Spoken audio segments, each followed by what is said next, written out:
Kita mengetahui bahwa untuk pusat ini akan ada formasi 54.581, baik yang untuk CPNS 27.291 dan untuk yang P3K sebesar 27.290. Untuk daerah yang akan lebih besar, dalam hal ini untuk CPNS 119.094 dan untuk P3K tadi yang disampaikan Pak Wapres dan Pak Mendikbud akan ada rekrutmen sampai dengan 1.2.616 orang. Tentu kita berharap para guru yang tadi 1,6 juta yang statusnya sekarang honorer akan bisa melakukan persiapan sehingga bisa diterima dengan kualitas sesuai dengan ujian yang akan ditetapkan. Selain itu kami masih ada untuk P3K non-guru, yaitu tenaga non-kependidikan, itu masih akan ada formasi sebanyak 70.000 lebih. Inilah yang kita sediakan anggarannya hingga mencapai 24 triliun. Tadi yang saya sampaikan untuk atau 24,9 berarti sudah mendekati 25 triliun. Banyak pemerintah daerah mengatakan ya mereka akan rekrut kalau ada anggarannya, dan sekarang kami telah menyediakan anggaran. Tentu dengan demikian kita berharap akan ada perekrutan dengan tetap menjaga kualitas. Alokasi anggaran untuk pembayaran gaji tunjangan yang melekat pada gaji untuk tahun anggaran 2021 ini akan mencapai sebesar 58,8 triliun.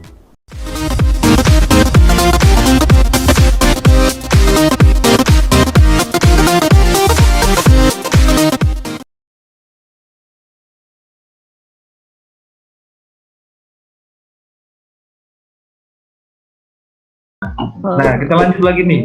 Kita lanjut kita kasih info aja nih dari pengalamannya Dayu. Jadi tahapan dalam seleksi CPNS itu apa sih?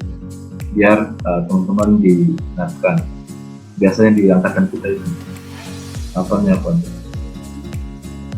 Oh iya, waktu di angkatan saya sama Pak Reza ya, waktu itu pertama pasti seleksi administrasi. Nah, di seleksi administrasi itu masing-masing formasi punya ketentuan yang beda-beda. Nah, itu wajib dicermati. Kadang waktu itu saya diskusi sama teman-teman yang formasinya umum, itu beda. Ada kalau kami tuh harus melampirkan surat akreditasi prodi sama akreditasi universitas. Nah, itu yang teman-teman di formasi umum, setahu saya enggak. Nah, hal-hal kecil kayak gitu itu yang harus dicermati di masing-masing kriteria. Jangan lupa, jangan kayak saya juga. Jadi, ini masalah sepele sih ya. Misalnya nih, penutupan itu hari Minggu. Misalnya, penutupan itu hari Minggu. Saya baru ngirim berkas itu hari Sabtu malam kalau nggak salah. Itu salah, karena di kantor pos ngantri, Kak. Di kantor pos ngantri. Terus gak cuma orang ngantri, orang nempel. Jadi dia nempelin satu-satu formasi apa kayak gitu loh. Yang kita kan dulu dapat print out ya, dapat print out yang formasi apa, terus habis itu ke Kemenristek dan sebagainya, itu baru nempel di situ, Kak. Karena lihat teman-teman yang lain. Jadi usahakan itu kita udah siap gitu. Jadi kalau bisa jauh-jauh hari untuk dikirim formasinya segera tentukan. Jadi kalau kebanyakan ngintip di formasi di Kemenristek kan biasanya ada ya. Dulu sih, sekarang Kemendikbud namanya. Jadi misalnya UPN Veteran Jakarta buka formasi 2 yang sudah apply berapa. Nah itu kan ada dulu ya. Terus biasanya teman-teman tuh pada ngintip, aduh kok banyak ya daftar, aduh kok ini gimana ya peluangnya dan sebagainya. Gak usah banyak mikir, kalau memang sudah yakin sama pilihannya segera daftar.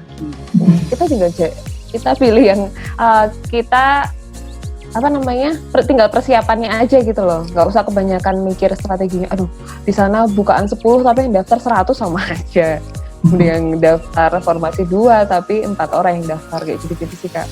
Itu penting. Yang administrasi ya. Terus setelah itu kan kita dinyatakan lulus SKD. Nah biasanya jarak antara lulus jarak antara kita sampai berkas pengumuman itu agak lama. Nah biasanya orang tuh suka lengah di situ tuh, terus nggak belajar kayak gitu, nanti kalau lulus, kalau enggak kan gitu ya. Nah kalau kita tuh harus pasang optimisme jadi lulus gak lulus belajar gitu. Terus ya pelajarin yang tadi yang sudah disiapkan, buku-buku dan sebagainya. Kalau saya ya Kak, saya kasih tips juga nih buat para viewernya Kak Reza biar makin banyak, subscribernya juga makin banyak gitu ya. Amin. Iya, ya kalau saya biasanya buat jadwal Kak. Jadi saya punya target, 1 bulan itu saya mau belajar apa. Misalnya hari ini saya mau belajar TIU. TIU itu juga saya bagi-bagi lagi. TIU itu ada misalnya matematika. Nah hari ini saya khusus belajar matematika aja, nggak belajar yang lain gitu. Besoknya saya belajar bahasa Indonesia, khusus bahasa Indonesia doang gitu. Walaupun itu cuma 1 jam dalam 1 hari, tapi itu terus. Akhirnya lama-lama kita udah lama-lama kita udah kayak soal yang ini, ya jawabannya itu kayak gitu. Karena soalnya kan cuma gitu-gitu aja ya sebenarnya ya. Kalau kita udah punya variasi soal, kita udah sering belajar gitu, pasti soal kayak gitu tuh lebih mudah untuk dicerna gitu. Terus jadi bikin jadwal. Aku tadinya mau ngasih tahu jadwalku masih ada sebenarnya Kak. Nanti kalau misalnya ada tak fotoin ya, biar menggugah semangat teman-teman gitu loh. Soalnya kalau kita keterima CPNS tuh Kak cuma karena keberuntungan gitu, karena ada kisah pilu di balik gitu. Kisah perjuangan. Kerja keras gitu. Terus habis itu setelah pengumuman ya, biasanya pengumuman terus kita dinyatakan lolos, itu biasanya aku sih dulu fokus ke saingan aku, kalau aku dulu. Jadi siapa nih? Nama ini aku kenal nggak? Terus aku browsing kayak gitu. Nah setelah aku merasa bahwa itu tidak solutif ya, iya kepoin. Aku merasa bahwa itu tidak solutif Kak. Jadi akhirnya aku memutuskan untuk bodo amat siapapun lawan gitu kan ya. Yang penting kita memperebutkan informasi itu. Yang kita lawan bukan orang itu tapi diri kita sendiri. Gitu sih. Sesungguhnya itu yang dilawan adalah diri kita sendiri. Melawan kemalasan, melawan bahwa kita kadang persiapan kan waktu jadi dosen kan harus bagi waktu antara kita harus ngajar, kita harus penelitian, harus pengabdian, plus kita juga harus belajar untuk persiapan CPNS. Itu juga nggak gampang gitu. Nah, yang saya kadang suka lakukan gitu ya, mahasiswa saya adalah ketika udah jelasin terus itu teman-teman mahasiswa kan dikasih tugas ya. Nah, itu saat saya belajar. Jadi kalau mahasiswa belajar tugas saya juga belajar CPNS-nya. Gitu. Biasanya kalau ya saya biar nggak kelihatan belajar banget itu saya belajar TWK Kak. Jadi TWK itu kan cuma ngerjain soal sama saya meringkas. Jadi saya meringkas buku SMA. Tapi kalau misalnya jawaban mahasiswa saya paling browsing UUD, terus habis itu misalnya pasal 33 itu apa, pasal 32 apa kayak gitu-gitu. Nah itu aku curi-curi waktu di situ Kak. Karena kalau misalnya di rumah kadang-kadang udah capek gitu kan. Tapi kalau ingat tadi aku udah belajar yang ini nih, ya udah gitu. Jadi aku curi-curi waktu. Maafkan mahasiswaku. Terus habis itu setelah seleksi SKD, nah waktu SKD kasih tips juga nih. Aku tuh banyak melakukan hal-hal bodoh ya. Jadi aku kasih tips kepada viewersnya Bapak Reza supaya tidak melakukan hal bodoh seperti aku, oke? Nah, hal bodoh yang aku lakukan yang pertama adalah minum terlalu banyak. Namanya juga orang grogi ya. Udah datang udah pastilah ya waktunya, kalau misalnya itu jam 8 ujian, jam setengah 7 lah udah sampai lokasi, karena pasti itu padat buat cari parkir. Kalau kita diantar sih nggak masalah ya, tapi kalau kita bawa kendaraan sendiri itu pasti cari parkir. Itu tuh hal-hal yang non teknis tapi itu mengganggu loh itu kalau misalnya kita nggak persiapkan gitu. Terus ketika kita udah sampai, kita harus alur yang mana kayak gitu. Kita juga harus cek lokasi itu H-1 sebelum kita ujian, itu penting. Terus nanti mau lewat jalur apa? Nah, karena aku kemarin kan ujiannya di Muhammadiyah 1 tuh, SMA Muhammadiyah 1. Ya notabene aku tuh nggak pernah sobo sana. Sobo itu artinya nggak pernah main daerah sana. Nah, bahasanya bahasa Jawa ya. Jadi aku nggak pernah main daerah sana. Nah, aku kan nggak tahu jalan menuju sana yang paling cepat itu jalan mana gitu. Jadi aku jalannya lewat sini gitu. Nah, aku masih lupa gimana caranya jalan yang paling enak gitu loh. Jadi masalah-masalah non teknis itu aku selesaikan H-1 atau H-2. Terus setelah sampai kita juga ikutin aja protokolnya, bukan protokol kesehatan ya, dulu belum COVID ya. Jadi misalnya kita sampai bahkan aku dulu ini kan gelang ya Kak, gelang ini tuh kan kayak gelang kepercayaan gitu aja tuh harus diputusin.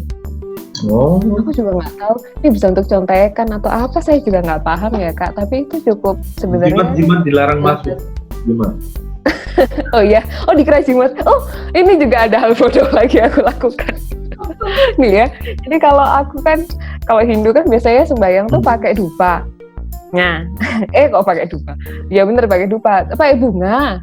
Nah, kan aku sembahyang ya, namanya orang pujian yang mesti sembahyang tau Kak. Aku selipin bunga kan di rambut kalau habis sembahyang kan kayak gitu. Terus waktu di 2017 itu ketahuan. Waktu aku gagal itu loh, aku ketahuan. Lihat itu apa. Terus habis itu petugasnya tuh banyak yang nyindir kayak gini. Itu yang kemarin ketahuan pakai susuk.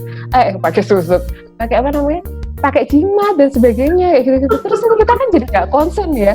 Ya apaan sih? Dia tuh nggak tahu kepercayaan apa. Aku tuh pengen rutin pakai KTP gitu. Tapi kalau yang waktu yang kedua itu nggak ketahuan. Aku juga nggak tahu kenapa ya, itu mungkin udah jalan nih. Jadi kayak anting, terus kalung, cincin, terus itu tuh nggak boleh masuk. Bahkan ikat rambut pun kita tuh disuruh ganti Kak.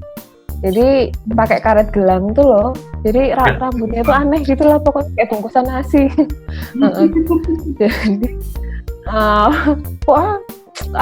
ya udah ikutin aja. Semua aturan tuh diikutin aja dengan ikhlas dan jangan sampai hal-hal seperti itu cuman kita gerundelin terus jadi ganggu substansinya kita mau tes kan. Terus salahnya aku adalah karena aku ini kayaknya nunggunya lama deh gitu kan. Akhirnya aku bawa minum lah ya kan. Minum 2 gelas aqua kecil itu sebenarnya. Aku minum habis gitu kan. Nunggu lagi. Kok aus ya gitu kan, minum lagi. Nah, giliran mau pipis nih, giliran udah kebelet gitu kan. Iya silakan urutan berikutnya. Wah mampus. nggak bisa pipis Kak. Soalnya itu kan di satu auditorium gede, terus aku di tengah-tengah. Jadi kalau aku mau ke sana banyak, ke sana juga banyak kayak gitu. Jadi aku saran buat teman-teman tuh kalau misalnya mau tes itu minumnya dikit-dikit aja. Jadi 1 gelas tapi dikit-dikit gitu loh. Dikit, 1 gitu. Jadi waktu tes tuh kayak kebelet pipis itu pengaruh sih. Tapi untungnya lulus ya. Kalau aku akan sangat merasa bodoh sekali itu. Gitu Kak. Terus setelah itu kan langsung muncul nilai ya kalau di layar. Nah, kita kan sebagai aplikan pasti udah tahu ya batas-batas dan sebagainya. Itu satu auditorium tuh 1 sesi ya. Satu hari itu biasanya ada 4 sesi kalau nggak salah. Aku waktu itu sesi 2. Jadi satu auditorium itu mana yang kumlot gitu kan, kacau gitu. Aku lihat dikit ya. Terus habis itu yang lainnya formasi umum. Terus habis itu setelah selesai gitu kan, waktu habis kan memang nggak sama ya, nggak barengan karena kita tergantung loginnya kan. Misalnya aku login duluan, berarti aku nanti akan selesai duluan. Kalau Kak Reza loginnya nanti, berarti selesainya juga nanti gitu kan, beda sama aku. Nah, waktu udah tinggal 5 menit, 1 menit kan udah ada yang selesai itu. Adalah suara mendesah-desah. Dari situ, kayak gitu. Lebih banyak yang gitu daripada yang hore gitu kan ya. Nah, sebagai kaum yang belum selesai kan aku merasa terintimidasi. Waduh, aku lulus nggak ya? Karena itu langsung keluar di layar kan, gitu.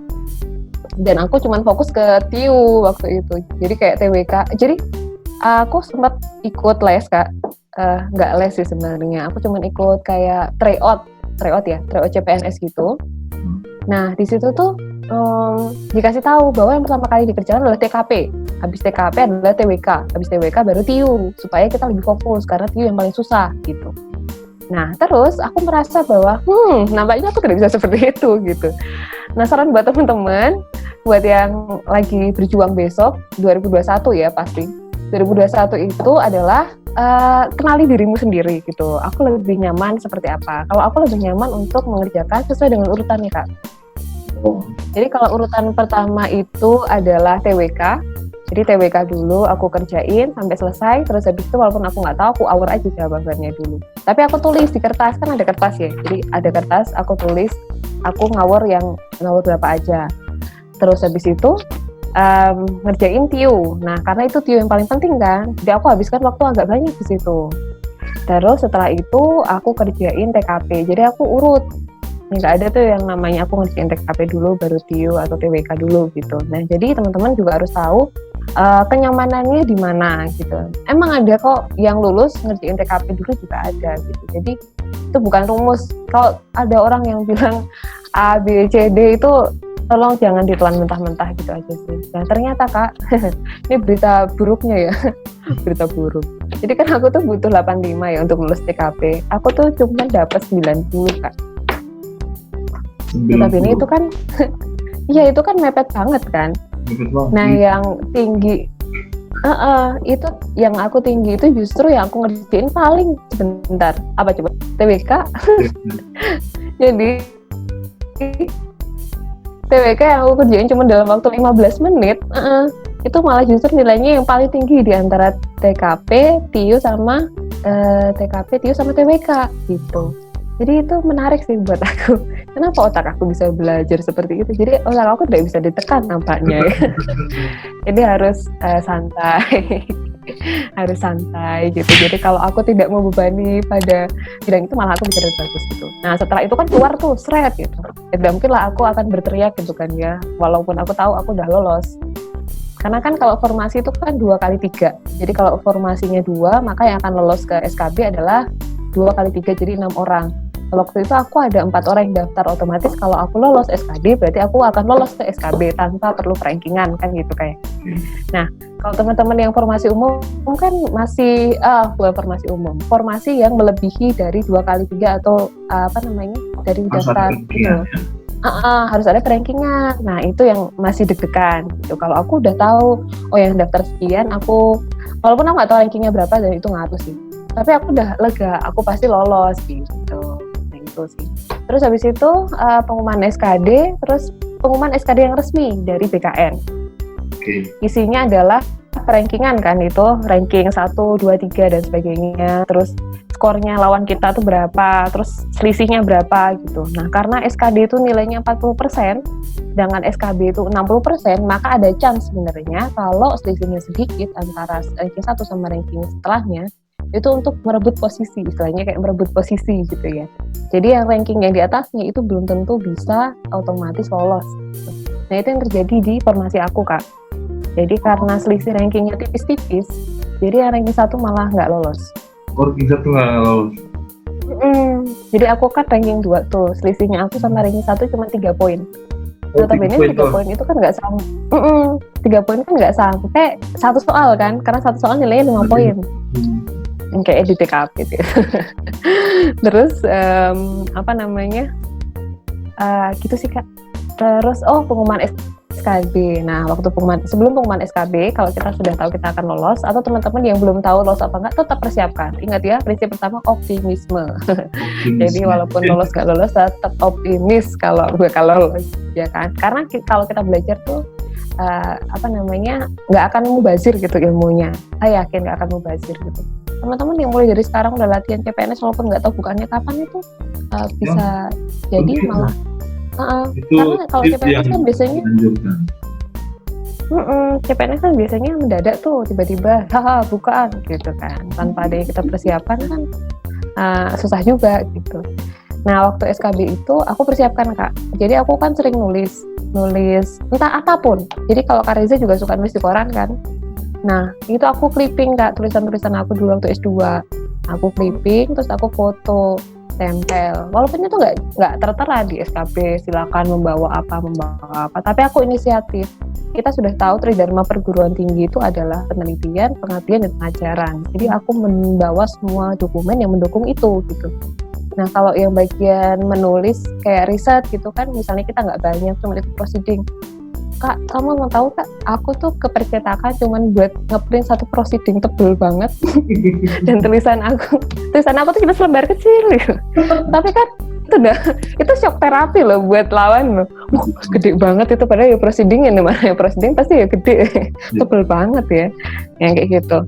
Jadi aku ngeprint proceeding apapun yang bisa aku lampirkan untuk mendukung SKB. Jadi proceeding aku print, terus habis itu tulisanku yang di koran aku tempel-tempel, terus diterbitkan kapan, di clipping. Terus habis itu aku juga pernah nulis buku buat anak-anak tentang literasi keuangan, tapi dalam bentuk dongeng. Aku print juga di kepercetakan. Jadi percetakan itu hafal kayaknya sama aku. Iya. Terus habis itu, iya, jadi ada 6 judul buku literasi keuangan tentang dongeng-dongeng gitu. Jadi kalau mau nyeritain tentang ATM gitu kan, nah anak kecil kan nggak mungkin tahu bahwa ATM itu adalah alat untuk ngambil uang dan sebagainya, kan dia pasti nggak tahu. Kita pakai cerita dongeng gitu. Kapan-kapan aku share deh ya. Ini aku banyak materi buat Kak Reza nih. Promosi ya. Oke. Terus terus habis itu pokoknya apapun, penelitian apapun. Nah, aku kan dapat satu tim hibah internal lah. Hibah internal UNY gitu kan, dulu dari UNY. Hibah internal UNY itu dia setiap kepala, jadi dosen itu tuh dapat dana sekitar 3 juta. Jadi kalau satu proposal itu terdiri dari 5 dosen, berarti 3 kali 5, 15 juta. Nah, karena aku dosen LB dulu di sana, maka aku kan sebenarnya cuma dipasang doang di situ namanya. Jadi aku tidak jadi nggak nyumbang duit gitu, tapi nyumbang tenaga, otak gitu ya. Nah, juga dosen baru. Ya. Nah, iya. Kadang juga nombok juga ya, nggak apa-apa lah ya. Terus habis itu nah itu aku print, terus aku sertakan. Pokoknya semua dokumen yang dirasa mendukung, walaupun tidak disebutkan di situ, aku bawa, Kak. Terus aku pernah di SMA Simposium Nasional Akuntansi, waktu aku masih S2 aku juga bawa itu. Jadi semuanya yang bisa mendukung, itu kan bagian riset ya. Nah, kalau pengajaran aku bawa SK. Jadi kalau teman-teman udah pernah ngajar di universitas sebelumnya, aku bawa SK mengajar. Terus aku kan kalau di universitas sebelumnya juga ada perankingan ya, Kak. Nah, perankingan kebetulan aku masuk dosen rada terfavorit. Itu aku juga print. Nah, itu aku print, aku stabilo itu di situ. Terus itu bahwa saya juga pernah nih jadi dosen terfavorit gitu di situ. Terus semua hal-hal yang receh-receh, menurutnya receh. Jadi yang pendukung kayak gitu aku bawa semua, Kak. Karena prinsip aku adalah lebih baik kita tuh susah-susah di awal, menyiapkan semuanya. Oke. Nah, terus SKB ya. Jadi SKB ada macam-macam kan ya kita tesnya ya. Ada micro teaching, kalau dosen tuh ada micro teaching, terus tes kemampuan. Jadi kalau aku akuntansi, maka aku akan tes akuntansi. Kalau Kak Reza kan manajemen, jadi akan tes manajemen. Nah, itu rada ngeri-ngeri juga karena waktu tes posisi duduknya, Kak, sesuai ranking. Mohon maaf ya. Jadi ranking 1. Serius. Jadi ranking 1 dekat sama ranking 2, dekat sama ranking 3, ranking 4. Jadi aku tahu, oh ini mbaknya ya, oh ini mbaknya gitu. Ya tentu saja itu akan merusak suasana. Ya kan, kalau misalnya kita nggak tahan mental, itu akan merusak suasana, Kak. Gitu. Apalagi ya, nih aku waktu itu tuh ngerjainnya kan aku suka udah selesai misalnya, aku nggak langsung kumpulin, Kak. Aku nunggu waktunya habis dulu. Nah, sebelah aku yang ranking 3. Ranking 3 sama ranking 4 tuh udah duluan ngumpulin. Waduh, jangan-jangan ini gampang banget lagi buat mereka kayak gitu. Nah, sebelah aku yang ranking 1 belum selesai juga sama kayak aku. Wah, jangan-jangan dia gak bisa kerjain. Sebenarnya pokoknya aneh-aneh deh hal kayak gitu-gitu yang mempengaruhi mental sih. Jadi kita tuh harus belajar cuek, Kak. Jadi bodo amat, kita harus melawan diri kita sendiri. Jangan fokus sama lawan. Jadi jangan fokus sama lawan, tapi kita harus fokus sama diri kita sendiri gitu. Jadi apa yang bisa saya lakukan, ya itu yang harus saya kerjakan. Bukan kita sibuk untuk mikirin orang lain bisa atau enggak, itu salah gitu. Terus habis SKB selesai, jangan lupa rehat dulu ya, makan snack dulu karena dikasih snack juga di sana. Terus langsung ke wawancara sama micro teaching. Nah, waktu di wawancara biasanya yang hal-hal yang paling substansi yang akan ditanyakan adalah motivasi, kenapa mau jadi dosen. Terus apa saja yang sudah dilakukan, apakah pernah mengajar sebelumnya, kalau pernah mengajar ya itu tunjukin SK walaupun nggak disuruh, tapi aku udah sok-sok tunjukin gitu, ini SK mengajar saya kayak gitu. Terus apa namanya, pernah penelitian nggak? Pernah penelitian nggak? Oh ya pernah, ini ibu pak buktinya proceeding. Terus aku udah tandain proceeding itu, nama aku di situ, terus dan sebagainya gitu. Pokoknya walaupun nggak disuruh ya, untung wawancaranya baik. Walaupun aku nggak disuruh, aku ajuin aja gitu kan. Jadi kan orang kan penasaran nih, apaan sih tuh?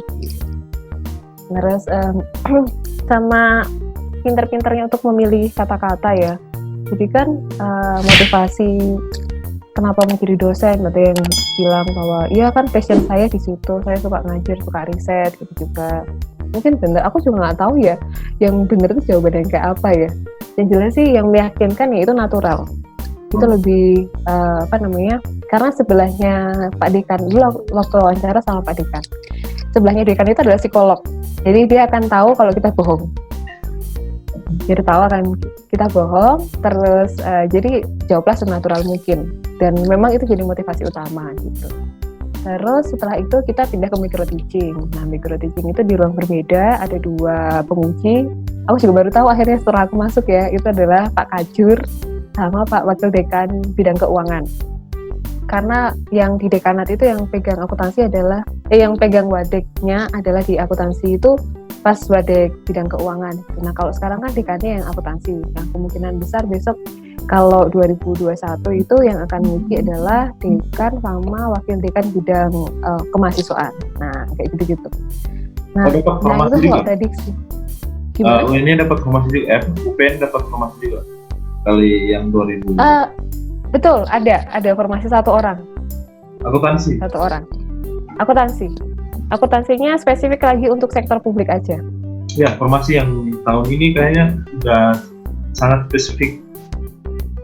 Oh, betul. Karena apa namanya? Kalau kemarin misalnya kita S2 cuman manajemen atau S2 akuntansi gitu kan berbagai konsentrasi ya.